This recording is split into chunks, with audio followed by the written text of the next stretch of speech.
what led to your decision to begin teaching the tarot deck? Can you speak more about these tools? I've been doing classes from my mystery school since 98 or 99. It was one of the first things I did professionally, did them in person, which means having a class at a center, or a healing center, or at somebody else's house, whatever, 10, 15 people come over.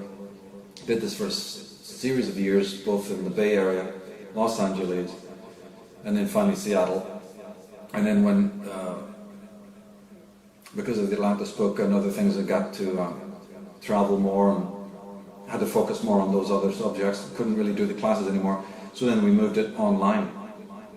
It already had to be in the mystery school since about 2000. I think even before that, but then we just moved the material wholesale right on the net and did the classes that way. But in 2000 I was invited to write a series of articles on the Major Arcana for a Bay Area magazine.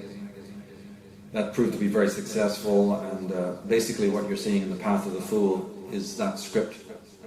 So we're talking 14 years ago, so I've been trying to take it out of the drawer for a long, long time.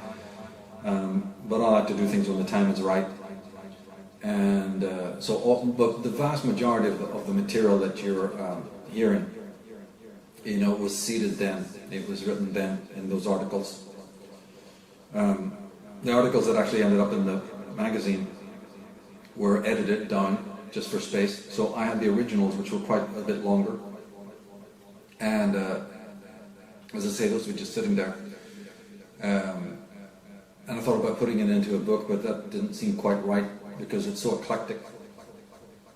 And now we've got YouTube, we've got the ability to do it that way, so it was a perfect opportunity to do that.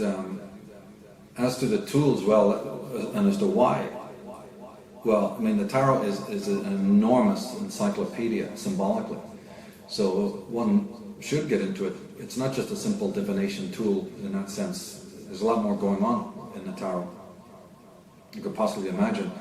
And it helps us to synthesize psychology, sociology, philosophy, Hermetic science, Gnosticism, mysticism, anything you can think of is geometry, sacred geometry, etymology, numerology, all of that.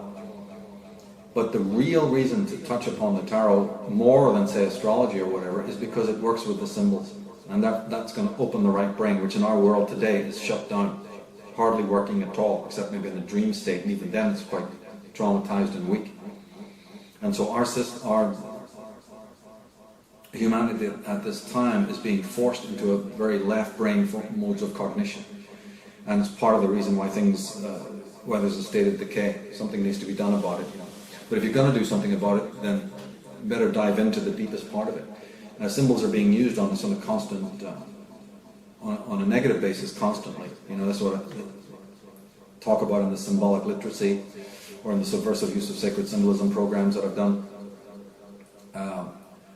So if we want to offset all of that barrage of negativity that's coming symbolically at us, we need to strengthen that part of our minds and get aware of it. Because the moment that you are aware of it, actually, the damage stops. So it's very necessary, especially for children.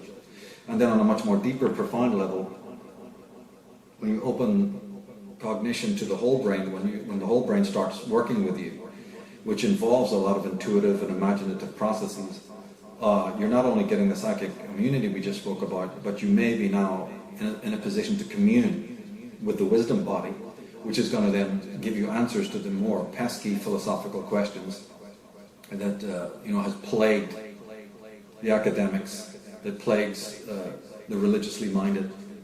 These are the greater metaphysical questions, and one way of answering those is by going to books and reading what others have said, and not negating that.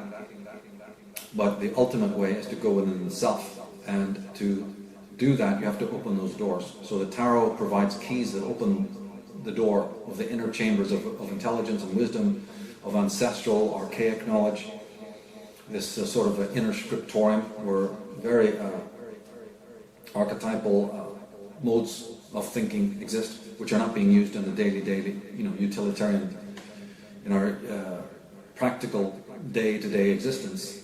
They may not be needed.